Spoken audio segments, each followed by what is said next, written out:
Today Orville and I are stopping by the Spinneybent shop to check in and see what's going on here.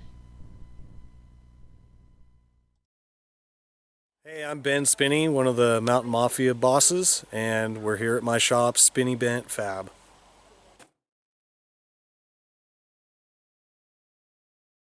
Nice new clean grate. Pretty excited about that. Hasn't ever happened before, so. Oh, new mesh, new, what do you call it, screen underneath? Yeah. Okay. Yeah, I guess that helps keep everything nice and flat. And I got a new plasma torch. Jeff at AL Gas helped me figure out what was going on and get me set up properly, so a few improvements for the winter time. I'm stoked.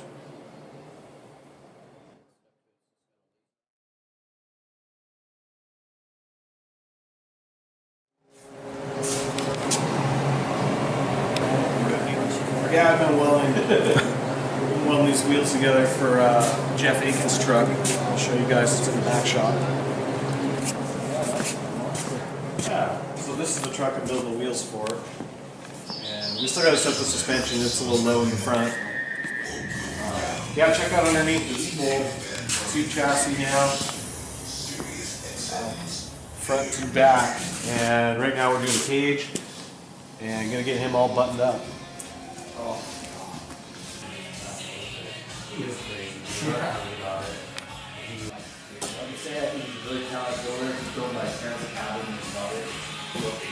Slave on it too. Yeah, front and rear. That's what I want mine kind of. Pretty much, I just got to put one more gusset piece in here because it all ties into the cage. It's going to go off the shock hoops into the cab. All greasable.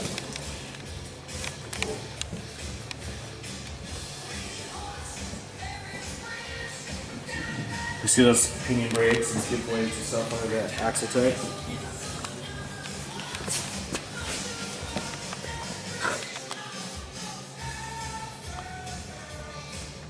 Pretty cool. These driveline flanges adapt 2.5 ton flange to the Axletech yoke, and I have these made by Richard Cloward at Cobalt Industries, and he machines them out for us. He does a great job. And then these are a weld-on rotor adapter for the pinion brakes, and we make them and size them to fit and weld them on and then spin them on the lathe to get them true, and they've worked really good so far. So just in brief, what just an overview of this project, why it came in, and just a list of what you did. Yeah, this is my friend Jeff's truck, and he comes to all our Mountain Mafia events and always has a good time with us, and he wanted a little more. He broke his transfer case.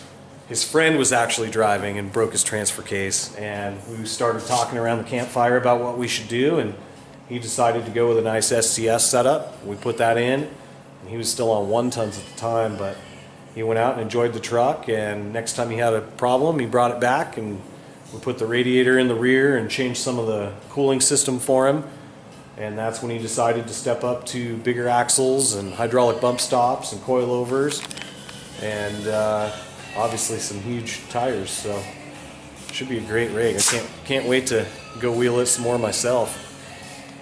I think you talked about how you designed the cradle to be able to 4-link it. Yeah, there's definitely some forethought. We planned ahead because we've been talking about 4-linking it since the beginning, and that worked out well because next time it came in, I already had a game plan and knocked it out. So did he take it back once from that point? Yeah, no, he hasn't had it back with the 4-link. Oh. But I mean, after the transfer case was in, did it Yes. even come back again? And It left and went to Chihuahua, and he said it worked awesome. He had a great weekend, and they had some kind of a radiator problem, and that's when it came back. So everything else has happened since then. But we got nice sway bars, and Jeff wanted it nice. He didn't skimp at all. He did all the parts that I was recommending, and I think it's going to be awesome for him. And what was his old setup for people who don't know what it was? His old setup was, I think, 11.224 ag tires on some 1 tons and leaf springs. And now we've got Now we've got king coilovers and triangulated 4-link and Axletech axles with air lockers and a nice SCS case and some hydraulic bump stops and custom wheels and a nice cage going in and killer cooling system with electric water pump and the radiator in the back and some mud proofing and some fender trimming. Woo! These are the narrow axle tech. These are the narrow Axletechs. Yep.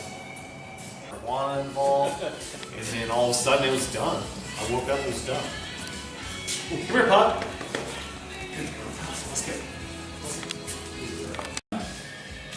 You have somebody in mind can come in, or you're gonna start with Yeah, the roper's crazy. Oh no. It's basic, Basic. very basic. Plus, you're getting ready to put the cage in. Would that make this place?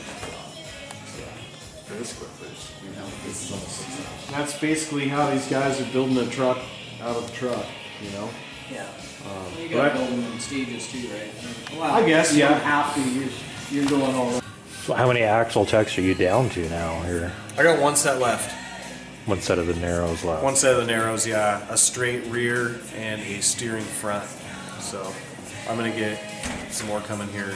So where did all the other ones go from the last load? Is there any ones that you can talk about, or what rigs they went under? Or? Boy, not really. A couple guys from Seattle bought a couple sets. They've kind of gone all over the place. Jeff got a set. One set's Lloyd's on his. I don't remember how many you brought us. Did you bring us 10 axles? Yeah, and then I took a pair myself. So we wound up with 8. I had 8 here. So 4 pairs. So that would, if this is one pair, Lloyd has another pair, And I had some left over from before still. the wider ones, right? Yeah. So I don't know. I think we've been through 14, 15, I think 17 pairs Total. total we've been through. What was your first shipment of them, the wide ones? Was it on a, Those were the ones they were the first ones that we ever saw, and those are the ones I did on Pirate. so you've only had two different shipments of them, basically, I've had 4 different or ships. 4. Yeah. So the earlier ones came, The earlier ones came by themselves. Had a guy that happened to be coming through with a big trailer, grabbing them from me. And that was the first set. We paid a bunch for those. that's when you didn't know. Nobody had seen them or talked about them. Really zero info. And I was able to score them, so that's when we took them apart and started the Pirate thread, the Axletech thread on the Pirate forum. And that's quite the thread. Everybody knows that one now. I haven't been on there in a while. But that's pretty much what started it all with these Axletechs. And then I started getting shipments, and yeah, they're all over the place now. There's a lot of guys doing it, a lot of great builders are coming up with parts and doing things differently. It's really cool to watch. And out of every vehicle that we know of that runs them and competes with them, has anyone broke one yet? I haven't seen anybody break them yet. There is a guy, Devin Moore, I believe is who it is. He said he broke a set, or broke an axle, and he's running over 1,200 horsepower and 28 Ls and drives like a total asshole. And that's when he broke one axle. But that's the only legitimate break that I really know of. I hear rumors that they snap all the time and they'll never hold up, but I just haven't seen it myself. And for everything that we do with these Havoc events and what we're putting these rigs through, haven't seen any breaks or any problems whatsoever. So for our application, they seem to be working just fine. If a rig with Axletech breaks, it's most likely another component on the vehicle. Yes, I haven't seen an Axletech axle break yet. We're moving that fuse to the transfer case, it seems like. And now everybody's going with an SCS, or I know Northwest Fab has some pretty major parts and bigger shafts, and stuff like that I'm starting to see more and more of. So I know Brett Harrell just got a really awesome transfer case built by Northwest Fab, so we'll see how that works out. Do you have anything to say as far as the existing lineup for Havoc this year? Oh, the lineup for Havoc 2017 is absolutely incredible. I can't wait to see this go down. Got a few more spots available. We have a last chance qualifier April 28th, 29th, and 30th. That'll determine the last 2 guys, and then the Mountain Mafia has a vote, and out of everybody that entered, we're gonna pick somebody based on a bunch of different things, not necessarily who's our buddy or this or that, but we want to keep it interesting, so should be awesome. Previous and soon to be Havoc competitors that were at King of the Hammers. Yeah, King of the Hammers looked awesome this year. The backdoor shootout was incredible. We had some Mountain Mafia Havoc drivers down there. We had Brett Harrell. Down there, I hear a turbo blowing off. I love that part. And he makes it on up, even with one tire completely trashed. Justin Haft. Another rock bouncer.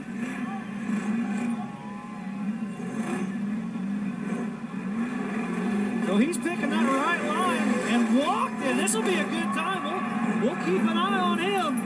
He's at the second ledge. Jason Gray.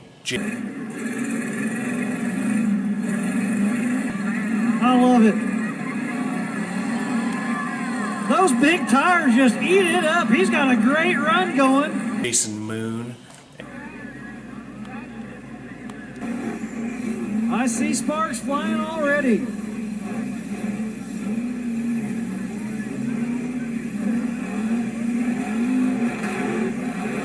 Look how big and long this guy is. That thing's awesome. And Matt Christian from Oklahoma.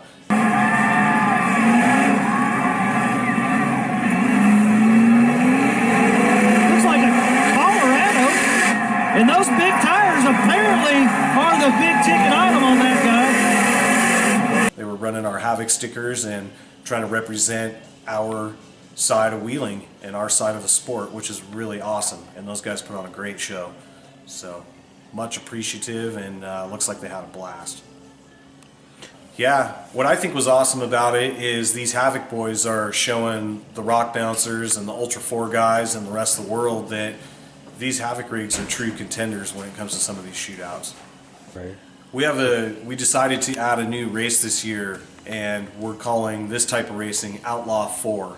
And we're partnering up with some of the guys in Canada that do similar outlaw events, and they fall under the same tech. And we all try to promote and work together to have some different events for some of these guys to go race at. So you'll see some stock rigs racing, you'll see some insane, crazy Foss Hog style rigs racing. But it's going to be a good time, a little more high speed, going to be some technical sections, and keep things rocking around here at the Purcell Trench Ranch. What does this race seem to be closer to, or more like, versus like a Havoc event? The Outlaw 4 racing is going to be more like an Ultra 4 race, I would say. Not super duper strict on some of the technical stuff. We want to see people come and have fun and keep them safe, but this will be multiple vehicles on the track at the same time, head-to-head racing throughout our property, and we'll be able to change the courses up. For when we do it again, we have 90 acres, and we're going to run them all over the place. We're going to have a technical section in the mud pit area, which will be all dried up by the time this event comes around, which offers awesome spectating for everybody, and we'll have some jumps and some rhythm, and that'll be probably the best place to spectate this race at. Every time we make it better and better, you'll never come back and see it the same, that's for sure. So I feel really good about what we got going with Hill Climb this year.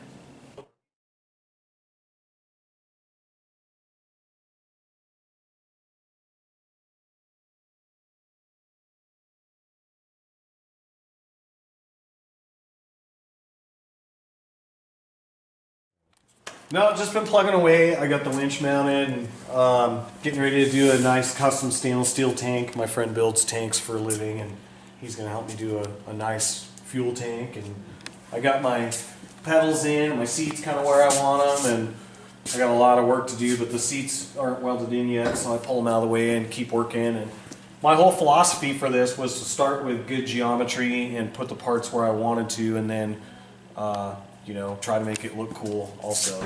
But the eye line is really good, and I'm pretty happy with how things are going. I only get to work on it a little bit at a time every now and then, so but I enjoy the build and it's been fun. Yeah, so I'm just kind of working my way back and forwards and all over on this, trying to prioritize what I want to get done. I'm trying to tie up loose ends right now and get my mid plate done and start figuring out where the chassis is going to go back to clear these hydraulic pumps that we got back here. And oh, there's already some panties being thrown at my rig. Nice. Doesn't even run yet. But got the hydraulic steering pumps back here and just building everything to clear. And I got my sway bar mocked up, kind of where it's going to go. A little bit unorthodox, but give me a chance. It's going to work out just fine. And rock and roll. Get the weight percentages as good as you can, but also for vision. And in this case, yeah, the vision's pretty good. Very smart. I like that. Thanks. I mean, it's, you know, it can always be better, but there's a happy medium that you have to figure out. I mounted the shocks as low as possible to try to keep the vision good on the front. That's why I mounted them a little bit below the top of the axle housing and put the guards on it. It's different. They're a long shock. They're 22-inch travel, so it's going to work just fine. The rears are 26s. I decided to do the same thing. Gotta have the radiator though. Radiator, hydraulic tank, air intake, so and shock mounts. So there's got to be enough to keep it stout, keep it rigid for sure. Yeah, I usually bring their shop mounts up on an angle. Tight. Yeah, this comes off the back of the shop. Wall BOM down low and 120 wall up top. I'm gonna put some nice sliders both sides underneath. It's not all custom fabrication, and Sometimes it's fixing windshield wipers.